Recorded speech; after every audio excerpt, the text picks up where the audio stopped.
Hello friends, पाठीमागच्या वेळेस आपण जो ऑसिलेटर चॅप्टर स्टार्ट केला होता, तर त्या चॅप्टरमध्ये जो पॉईंट होता टँक सर्किट, तो टँक सर्किट पॉईंट आपण ऑलरेडी डिस्कस केला. तो टँक सर्किट म्हणजे काय, म्हणजे हा. ठीक आहे. तर त्या टँक सर्किटमध्ये आपण काय म्हणलं की tank circuit is consist of the L and C, is nothing but the inductor and capacitor with switch S. Tank circuit is consist of the inductor, capacitor and switch S. Okay. मग त्याच्यामध्ये आपण काय केलं की त्याचे details बघितलेत, म्हणजे tank circuit कसं वर्क होतं, त्याचं वर्किंग कसं आहे, हे डिटेल्स आपण पाठीमागच्या वेळेसच बघितले. त्याचं थोडंसं रिव्ह्यू आपण बघू आणि आपला नेक्स्ट जो पॉईंट आहे तो स्टार्ट करू. हा तुमचा टँक सर्किट. मग त्या टँक सर्किटला Wien switch S is closed, हा जो कॅपॅसिटर आहे तो फुल्ली चार्ज आहे. कॅपॅसिटर आहे तो फुल्ली चार्ज आहे, म्हणजे हे जे आहे ते निगेटिव्ह पॉलिटी, हा जो आहे तो पॉझिटिव्ह पॉलिटी, ही एक प्लेट, ही दुसरी प्लेट. ठीक आहे. मग when switch S is closed then the capacitor is discharge through the inductor. I will repeat. When switch S is closed, then the capacitor is discharged through the inductor. तुमचा जो capacitor आहे तो discharge होतोय through the inductor. म्हणजे हा जो arrow आहे, the arrow indicates the flow of A current. The arrow indicates the flow of A current. म्हणजे काय म्हणतो आपण, हा जो मायनस आहे, हा जो प्लस आहे, म्हणजे तुमचा करंट जो आहे तो असा फ्लो होणार आहे. म्हणजे the arrow indicate the flow of current. Means here the electrostatic energy, ही जी आहे ती इलेक्ट्रोस्टॅटिक एनर्जी आहे. म्हणजे कॅपॅसिटरमध्ये जी एनर्जी स्टोअर होते त्याला आपण कुठली एनर्जी म्हणतोय, electrostatic energy. When the electrostatic energy is converted into magnetic field energy. Electrostatic energy is converted into magnetic field energy. म्हणजे कॅपॅसिटर डिस्चार्ज होतोय थ्रू दी इंडक्टर. मग कॅपॅसिटर जोपर्यंत फुल्ली डिस्चार्ज होत नाही, which produces the magnetic field energy.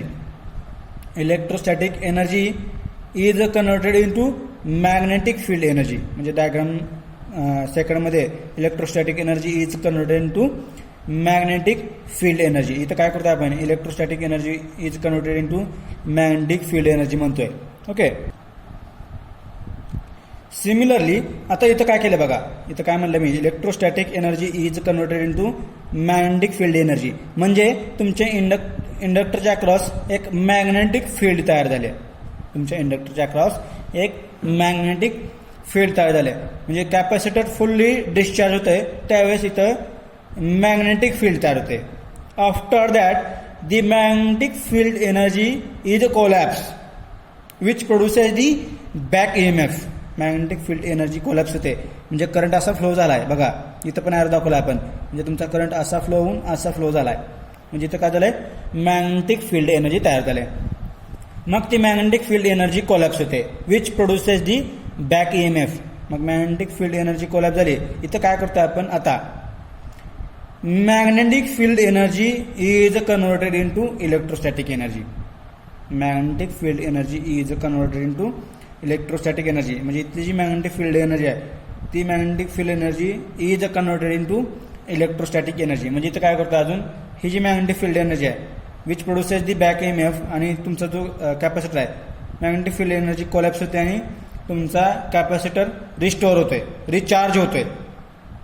Magnetic field energy collapse झाल्यानंतर ना ती magnetic field काय करते, तुमच्या कॅपॅसिटरला चार्ज करते. आता इथं बघा, इथं पॉलिटी कशी आहे, पॉझिटिव्ह पॉझिटिव्ह, निगेटिव्ह निगेटिव्ह. त्याच्या रिव्हर्स आहे इथं, निगेटिव्ह निगेटिव्ह, पॉझिटिव्ह पॉझिटिव्ह. म्हणजे इथं काय केलंय, मॅग्नेटिक फील्ड एनर्जीनं तुमचा कॅपॅसिटर चार्ज केलाय, पण अपोजिट पॉलिटीने चार्ज केलाय. मग इथं काय करताय, त्याच्यानंतर ना तुमचा जो करंट फ्लो आहे, आता तुमचा करंट फ्लो कसा असेल, तर हा असा असेल. म्हणजे इथून इलेक्ट्रॉन्स असे फ्लो होणार आहेत. म्हणजे तुमच्या जो मॅग्नेटिक फील्ड तयार होण्याची जो इंडिकेशन आहे, ते इंडिकेशन हे असं असेल. इथं काय केलं आपण, ॲरो दाखवलंय बघा. इथं कसं दाखवलं होतं, त्याच्या रिव्हर्स इथं असेल. म्हणजे इथं काय करतोय आपण, electrostatic energy is converted into magnetic field energy. Electrostatic energy is converted into magnetic field energy. इथं मॅग्नेटिक फील्ड एनर्जी तयार होते. सिमिलरली आता इथं अजून काय होतंय, नंतर ना बॅक EMF तयार होणार, मॅग्नेटिक फील्ड एनर्जी कोलॅप्स होणार आणि त्याच्यानंतर मॅग्नेटिक फील्ड एनर्जी कोलॅप्स झाल्यानंतर ती काय करते, magnetic field energy is converted into electrostatic energy. म्हणजे जर 5वी डायग्राम काढायची असेल तर 5वी डायग्राम ही आपली याच्यासारखी असेल. येतं का लक्षात बघा, 5वी डायग्राम जर आपण ड्रॉ करायची असेल तर त्याची पॉलिटी ही उलट असेल, म्हणजे याच्या रिव्हर्स पॉलिटी असेल. म्हणजे इथं पॉझिटिव्ह असेल, इथं निगेटिव्ह असेल, म्हणजे याच्यासारखी असेल. म्हणजे प्रत्येक वेळेस charging discharging charging discharging charging discharging हे जे ऑसिलेशन्स आहेत हे ऑसिलेशन होत राहणार. म्हणजे काय म्हणतो आपण, प्रत्येक वेळेस चार्ज होणार डिस्चार्ज होणार, चार्ज होणार डिस्चार्ज होणार, charge discharge charge discharge charge discharge, such like a conversion किंवा सच लाईक ए ऑसिलेशन्स इथं तयार होत राहतात. म्हणजे which produces the damped oscillations. आणि शेवटला ते डॅम्प्ड ऑसिलेशन्स 0 होणार एका पॉइंटला. ते म्हणजे कॅपॅसिटर पण टोटली डिस्चार्ज होणार आणि तिथं मॅग्नेटिक फील्ड पण तयार होणार नाही. म्हणजे शेवटला तुम्हाला इथं 0 मिळणार. म्हणजे जी फील्ड एनर्जी आहे, मॅग्नेटिक फील्ड एनर्जी पण भेटणार नाही आपल्याला तिथं आणि इलेक्ट्रोस्टॅटिक एनर्जी पण भेटणार नाही. म्हणजे इथं आपल्याला शेवटला 0 भेटेल. ते कशामुळं, म्हणजे तुमचं काय म्हणतो आपण, फॉर एक्झाम्पल आपण पेंडुलम घेतला, पेंडुलम स्ट्रेच करून सोडून दिला, विच प्रोड्युसेस दी ऑसिलेशन्स. म्हणजे ते काय करतोय, which produces the damped oscillations. मग डॅम्प्ड म्हणजे काय, हळूहळू त्याची एनर्जी कमी होते, त्याला आपण काय म्हणतोय, डॅम्प्ड ऑसिलेशन्स. लक्षात असू द्या, ज्याची एनर्जी हळूहळू कमी होत राहते, म्हणजे तुमचा पेंडुलम हळूहळू काय होतो, स्टॉप होतो, त्याला आपण काय म्हणतोय, damped oscillations. Which produces the damped oscillations. मग इथं काय होते, ते तुमचे डॅम्प्ड ऑसिलेशन्स हळूहळू प्रोड्यूस होतात, त्याला काय म्हणतो आपण, डॅम्प्ड ऑसिलेशन्स. आणि डॅम्प्ड ऑसिलेशन्स आपण त्याची डायग्राम ही अशी दाखवते. हा म्हणजे आय और ई, करंट और ईएमएफ, करंट और EMF with respect to time, current और EMF with respect to time which produces the oscillations called the damped oscillations. म्हणजे तुमचे ऑसिलेशन्स जे हळूहळू कमी होतात त्याला आपण काय म्हणतोय, डॅम्प्ड ऑसिलेशन्स. आणि फायनल ते काय होतात, 0 होतात. ते 0 कशामुळे होतात, ते 0 कशामुळे होतात, तर इथं काय केलं आपण बघा, इथं इंडक्टर यूज केलाय, इथं आपण कॅपॅसिटर यूज केलाय. Inductor is nothing but the coil, inductor is nothing but the coil. Due to resistance which produces the damped oscillations. त्या रेजिस्टन्समुळे तुमच्या डॅम्प्ड ऑसिलेशन्स तयार होतात. ठीक आहे, आपण अनडॅम्प्ड ऑसिलेशन्समध्ये डॅम्प्ड ऑसिलेशन्स कशामुळे तयार होतात ते बघू. जो नेक्स्ट पॉईंट आहे तो पॉईंट म्हणजे फ्रिक्वेन्सी ऑफ ऑसिलेशन्स. जे नेक्स्ट पॉईंट आहे तो म्हणजे काय आहे तुमचा, फ्रिक्वेन्सी ऑफ ऑसिलेशन्स. आपण ज्यावेळेस पण टँक सर्किट यूज करणार आहे, त्यावेळेस त्याची जर फ्रिक्वेन्सी कॅल्क्युलेट करायची असेल तर आपण हे इक्वेशन यूज करणार आहे, F is equal to 1/2π√LC. लक्षात असू द्या, हे कॉमन इक्वेशन आहे, युजफुल इक्वेशन आहे, जनरल इक्वेशन आहे. ज्यावेळेस आपण इंडक्टर आणि कॅपॅसिटर यूज करतोय त्यावेळेस आपल्याला जर फ्रिक्वेन्सी काढत असेल, मी काय म्हणतोय, टँक सर्किट सोडून पण आपण ज्यावेळेस इंडक्टर आणि कॅपॅसिटर यूज करतोय, टँक सर्किट सोडून किंवा टँक सर्किट असेल किंवा टँक सर्किट सोडून जर आपण इंडक्टर आणि कॅपॅसिटर यूज केलं तर आपण फ्रिक्वेन्सी कॅल्क्युलेट करायचं असेल तर हे इक्वेशन यूज करतोय, F is equal to 1/2π√LC, where L is nothing but the inductor, C is nothing but the capacitor. जर इंडक्टरची व्हॅल्यू आणि कॅपॅसिटरची व्हॅल्यू आपल्याला माहित असेल तर आपण त्याची फ्रिक्वेन्सी काढतोय. F is equal to 1/2π√LC. हे तुमचं जनरल फ्रिक्वेन्सी किंवा फ्रिक्वेन्सी काढण्याचं जनरल इक्वेशन आहे. किंवा टँक सर्किट जर फ्रिक्वेन्सी काढायची असेल तर F is equal to 1/2π√LC या इक्वेशन आपण त्याची फ्रिक्वेन्सी काढतोय. कधी, ज्यावेळेस आपल्याला इंडक्टर आणि कॅपॅसिटरची व्हॅल्यू माहित असेल त्यावेळेस, where L is the inductor and C is the capacitor. Next जो असेल तो असेल frequency undamped oscillations from tank circuit. Undamped oscillations from tank circuit. ठीक आहे, undamped oscillations from tank circuit. तर टँक सर्किट म्हणजे काय सांगायची गरज नाही. Tank circuit is nothing but the inductor and capacitor are connected. ठीक आहे. याच्यामध्ये आपण काय म्हणतोय undamped oscillations from the tank circuit. Damped oscillations म्हणजे कशावर? ह्या तुमच्या डॅम्प्ड ऑसिलेशन्स. आपल्याला काय बघायचे आहेत आता? Undamped oscillations from the tank circuit. ह्या तुमच्या डॅम्प्ड ऑसिलेशन्स. ठीक आहे. आता आपल्याला काय बघायचे आहेत? अनडॅम्प्ड ऑसिलेशन्स. डॅम्प्ड ऑसिलेशन्स हळूहळू कमी कमी होतात आणि फायनली ते 0 होतात. आपल्याला काय बघायचे आता? Undamped oscillations. अनडॅम्प्ड oscillations means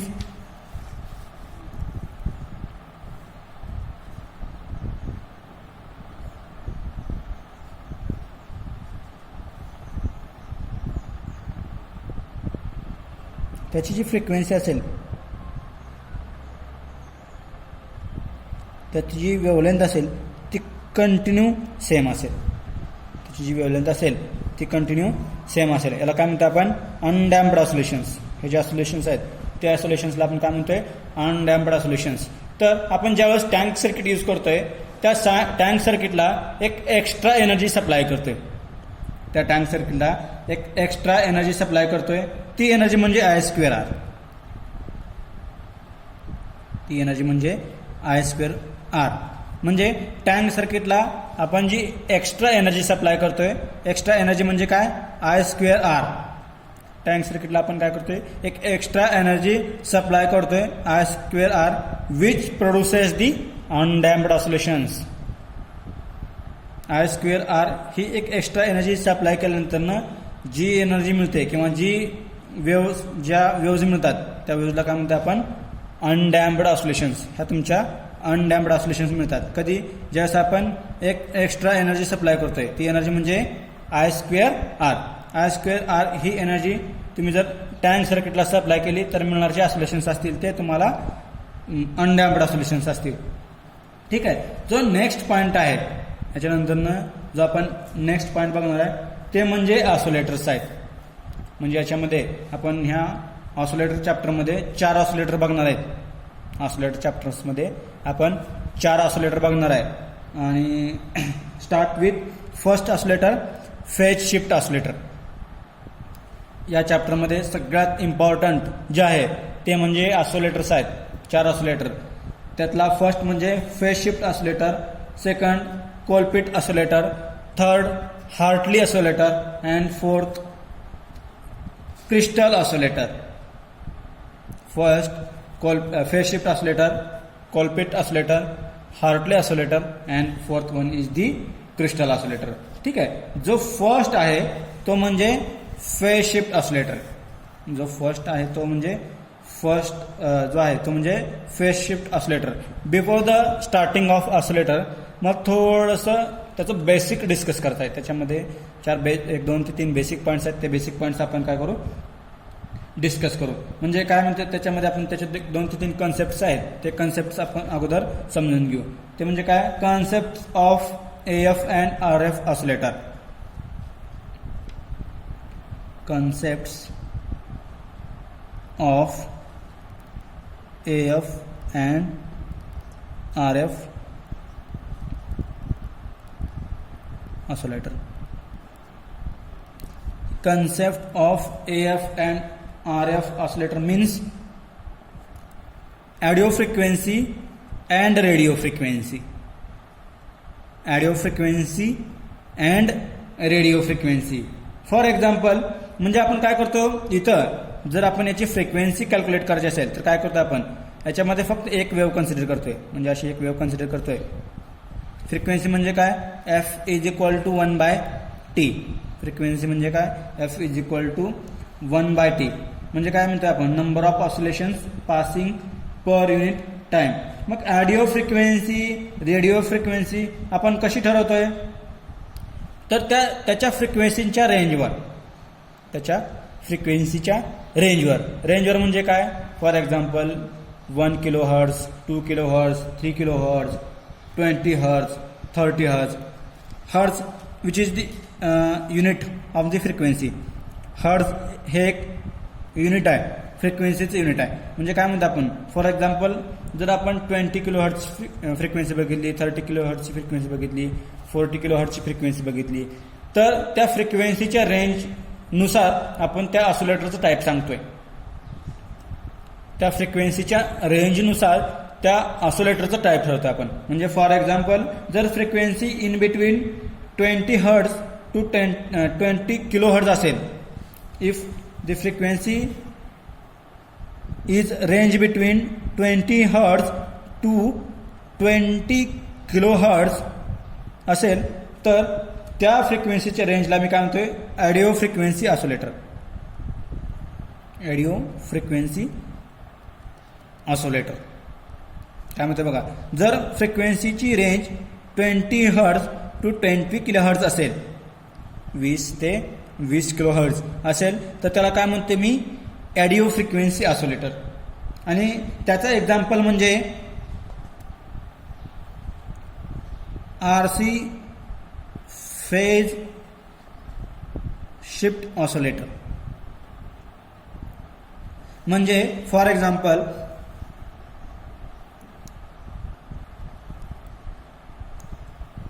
RC phase shift ऑसिलेटरची जी फ्रिक्वेन्सी रेंज आहे, ती फ्रिक्वेन्सी रेंज किती आहे, 20 to 20 kilo hertz. RC phase shift ऑसिलेटरची फ्रिक्वेन्सी रेंज आहे ती किती आहे, 20 हर्ट्ज टू 20 किलो हर्ट्ज आहे. म्हणजे याला काय म्हणतो आपण, AF oscillator, audio frequency oscillator. आणि ऑडिओ फ्रिक्वेन्सी ऑसिलेटरचा जो एक्झाम्पल आहे तो काय म्हणजे RC फेज शिफ्ट ऑसिलेटर. ठीक आहे. त्याच्यानंतर ना, जर frequency range 20 kilo hertz to 30 mega hertz असेल, तर त्याला मी काय म्हणतोय, radio frequency oscillator.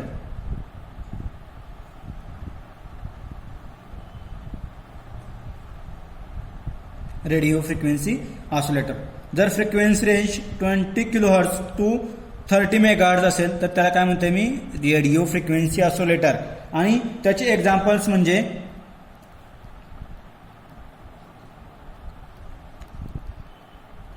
Colpitts oscillator,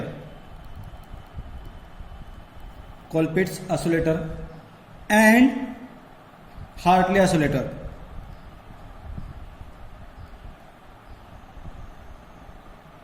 Hartley oscillator. त्याचे एक्झाम्पल्स म्हणजे Colpitt oscillator and Hartley oscillator. For example आपण काय म्हणतोय, जर आपल्याला या कन्सेप्ट डिस्कस करायचे असतील, तर फर्स्ट वन मी काय म्हणतोय, AF ऑसिलेटर. आणि AF ऑसिलेटर म्हणजे काय, ऑडिओ फ्रिक्वेन्सी ऑसिलेटर. त्याचं एक्झाम्पल काय आहे, phase shift oscillator. Second one is the RF oscillator म्हणजे काय, रेडिओ फ्रिक्वेन्सी ऑसिलेटर. त्याच्यानंतर काय करतो आपण, कोलपिट्स ऑसिलेटर आणि हार्टली ऑसिलेटर डिस्कस करतोय. कोलपिट ऑसिलेटर आणि हार्टली ऑसिलेटरची फ्रिक्वेन्सी रेंज किती असते, 20 kilo hertz to 30 mega hertz. आणि रेडिओ फ्रिक्वेन्सी ऑडिओ फ्रिक्वेन्सी त्याची फ्रिक्वेन्सी रेंज किती असते, 20 hertz to 20 kilo hertz. 20 hertz to 20 kilo hertz. हे किलो हर्ट्ज आहे. इथं काय म्हणतोय, 20 kilo hertz to 30 mega hertz. Mega means 10⁻⁻6. Mega means 10⁻⁻6. Kilo म्हणजे 10⁻⁻3. ओके.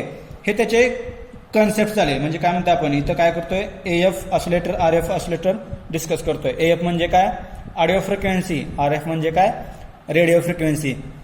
आणि त्याच्यानंतर ना VHF ऑसिलेटर पण डिस्कस करतोय. VHF oscillator. VHF ऑसिलेटर आणि UHF oscillator. Very high frequency oscillator. Very high frequency oscillator. Ultra high frequency oscillator. Very high frequency oscillator. Ultra high frequency oscillator. Very high frequency oscillator आणि ultra high frequency oscillator. जो first आहे इथं आपण काय म्हणतोय, आपल्याला audio frequency and radio frequency discuss करायचा आहे. त्याच्यातला जो फर्स्ट आहे कुठला, ऑडिओ फ्रिक्वेन्सी. त्याचं एक्झाम्पल काय, RC फेज शिफ्ट ऑसिलेटर. तो RC फेज शिफ्ट ऑसिलेटर आपण इथं स्टार्ट करू.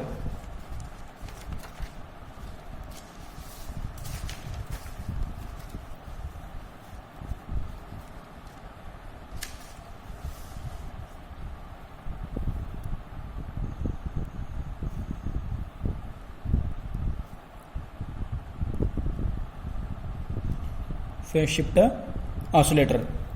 RC फेज शिफ्ट ऑसिलेटर, त्यालाच आपण काय म्हणतोय, RC phase shift oscillator. R म्हणजे काय हो? आर म्हणजे कॅपॅसिटर, सी म्हणजे काय, सॉरी, आर म्हणजे काय, रेजिस्टर, सी म्हणजे काय, कॅपॅसिटर. म्हणजे काय म्हणतोय आपण, आरसी म्हणजे resistance and capacitor phase shift oscillator. RC म्हणजे काय, resistance and capacitor phase shift oscillator. RC phase shift oscillator और फेज शिफ्ट ऑसिलेटर जो पॉइंट आहे तो आपण नेक्स्ट लेक्चरला डिस्कस करणार आहोत. ठीक आहे, ओके.